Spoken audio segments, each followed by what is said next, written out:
Welcome back to the KDPG Sunday edition. It's been a difficult challenge to try to unlock the genetic secrets of Alzheimer's disease. But in North Dakota, members of the DeMoe family have agreed to be part of a worldwide study of its effect on the human body. They're the subject of the acclaimed book, The Inheritance, a family on the front lines of the battle against Alzheimer's disease. Its author is Nikki Capsambelis, who calls the Pittsburgh area home. She is with us once again. Alyssa Marsico is marketing specialist for the Alzheimer's Association here in Pittsburgh. She joins us now along with Debbie Cunningham of Gibsonia, who has been an Alzheimer's caregiver for her husband, Paul. And Debbie, let's start there. Tell us about Paul. Paul is 61 years old. We have been married for 35 years. We have two wonderful children. They're 30 and 25. At the age of 49, when our girls were in high school and middle school, he was diagnosed with Alzheimer's disease. That's early onset Alzheimer's. Early onset, right? Yes. And so it's been 12 years that we have been dealing with it. And over the course of 12 years, you know, at first, probably when he started being tested at the ADRC, he was on the very high end and did a lot of drug testing and study trials with them. And ultimately, a lot of people who didn't know him very well probably would not have known that he had the disease yet at that point.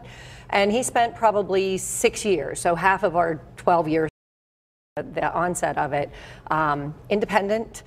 He worked for a while still, then took an early retirement, but for the most part, you know, ran our home, drove the girls around places, took care of the dog, took care of the landscaping and the house needs, and I continued to work full time.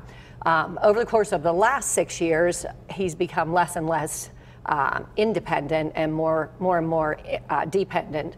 And so we started out 6 years ago with a very good friend of both of ours, a mutual acquaintance, coming into the home on a regular basis while I was at work during the day, and just being basically a companion to Paul, making sure he ate properly, making sure, you know, all of his needs were taken care of. At that point, he did stop driving, so, you know, transportation was an issue if he needed to go somewhere, to the doctor's office or some other appointment. And then over the course of the last 3 years or so, that friend actually moved to Florida, so we have had 3 different caregivers now that are in our home, 2 of whom are nurses. So, and that's actually very, very helpful in the context of not having to take him in for medical issues, you know, in a way that I, as a non-nurse, non-medical person, would necessarily have maybe had to have done a couple times without them involved. But it's a team effort. We have Paul is one of 10 siblings. And they are either in the Pittsburgh area, more than half of them are in the Pittsburgh area, a few up in the New England area. I'm one of 4 siblings, also from the Pennsylvania area, and we have a huge network from a family support and a great group of friends that, you know, go all the way back to birth, basically. But you also have, just so I make sure I understand you correctly, you have professional caregivers in your home. I do. 24/7. No, okay. No, they're there when I'm at work. Okay, so, just to cover when you're not yeah, there. when, you know, 9 to 5, basically on a, you know, 5-day-a-week basis. And then he's with me, with our kids, with our family, with our friends for the rest of the time. And we mainstream him. I mean, he's in the middle of everything. We were at the Penguins game on Tuesday night. We're going to the St. Patrick's Day parade tomorrow. You know, lots of festivities and friends and family fun. And I think that is one of the things that has aided in the fact that, you know, most people that are diagnosed with Alzheimer's don't live for 12 years. So I think that it's really helped him maintain his you know, physical nature and even his mental status in the context of being with family and friends that he loves. Alyssa, from the point of view of the Alzheimer's Association, is there, when you look at the need for services like the caregivers provide for Debbie and Paul, what's the level of availability versus the level of need in this region? Right, there's always a need, and with the Alzheimer's Association, we're very, very fortunate that we have a 24/7 helpline that anybody can call day or night, and it's answered in over 220 dialects. The number is 800-272-3900, and they are all trained social workers that can talk anybody through a crisis issue, answer a simple question is, where can I find my local support group? That's what we do for our constituents. We offer support groups both online, in person, and over the phone, because not everybody can leave their loved one at home. So they have to have the option of other ways to get support and get to know that there are people out there just like them going through the same thing. And what about finding caregivers? Is that a service that you provided, and did they help you find your caregivers? We've actually had family members or friends that have stepped into those roles for our purpose, but we could have used the services. When skilled nursing is required, yes, you're a resource for that? The helpline is absolutely a resource for that. They can pull up different nursing facilities or skilled nursing facilities in your area and help you get connected with them. We can't refer them to a specific place, but we can give them options in their area. And what are the financial abilities of people? It sounds like your support system is almost perfect, and it sounds like what you've built is this really lovely, wonderful thing. But for those people who don't have that, what is the answer? It is a financial toll, unfortunately. Alzheimer's is a financially devastating disease. There's about all the caregivers in the nation that we have. It costs about $235 billion for them in unpaid care. They're putting together 18.5 million hours. It's like an unpaid job. So it really adds up, and then the cost to the nation is detrimental. It's almost $300 million, just the cost to the nation, and in 2050, it'll be about 1.1 trillion. It's actually the most expensive disease in America. It is. And sometimes we don't see that. We don't see all of the ways it's impacting not only families, but communities and the overall economy.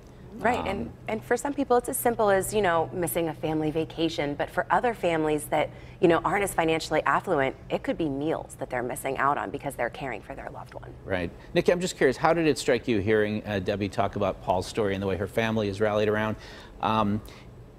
Compared that to the experiences that you've learned about in your reporting. Well, I think it's actually, you've been very fortunate in that you had family available. That's not true for everybody. It was true of the family that I wrote the book about, but what I've learned is that that's not, unfortunately, always the case. And so the toll that's taken on caregivers is significant. In the case of this particular family, the father was the one that had the disease, but his wife passed away at a fairly young age from heart complications that I'm sure were exacerbated by the fact that she was a caregiver, not only for her husband, but then later for her children. And that's continued in that family as well. So the toll is very real, it's very measurable. But the toll in public health dollars is significant too. Right now, we spend 20% of the Medicare budget in the United States on Alzheimer's and related dementias. And if they don't find a way to treat it, I think by 2050, it's a third of the budget. So it actually has the capability to completely overwhelm our economy. And I don't think enough people really understand that it's not just about an individual situation, it's about millions of individual situations that will add up to, that we'll all pay for. And Debbie, do you feel that people understand the burdens that are placed on the primary caregiver, such as yourself? I think that people that are close to the situation understand it. As from a distance, I think probably it's not as understandable because to some degree it's more of a silent disease, and up until probably a decade ago, it was a disease that was sort of kept low and under the table. It wasn't like having a heart attack or having cancer. I mean, it was a disease that had a negative stigma to it. So I feel like at this point we've moved a little bit beyond that, but unless you're truly involved, I mean, certainly from my own perspective, I had no clue what it would be entailed, and thankfully you don't just get a patient that is, or a family member that is 12 years into the disease. You learn about it early on, and so you grow in knowledge of what's happening and how to deal with it. And Alyssa, I know that the association works to raise awareness. It's a very big part of your mission. Here is something I thought was fascinating in a report that the Alzheimer's Association released last week. It found, it did some research and discovered that just 1 in 7 seniors say they receive regular cognitive assessments for memory or thinking issues during routine health checkups. Why isn't everybody over a certain age being examined with a focus on cognitive Absolutely. ability? It's kind of a lack in communication between patients and physicians. And what we're trying to do at the association is to raise the awareness to know that you can ask for this test. And at the age of 65 and over, it's a free test. It's covered by your insurance or by Medicare, Medicaid. You know, 82% of people surveyed said that their cognitive assessments and their cognitive health is an important thing to them. But like you said, Ken, only 16% of people actually got the cognitive test done. And most people are waiting for their physician to ask them if they think they should have the cognitive test. And physicians are waiting for patients to say, hey, you know, there's something not quite right with me, and they want to wait. And we need to have that be more aware. And as drugs are in tests and in early detection could be so important. Exactly. All right, we are right out of time. Thank you all very much. We'll take a break and come back with some final thoughts in just a moment.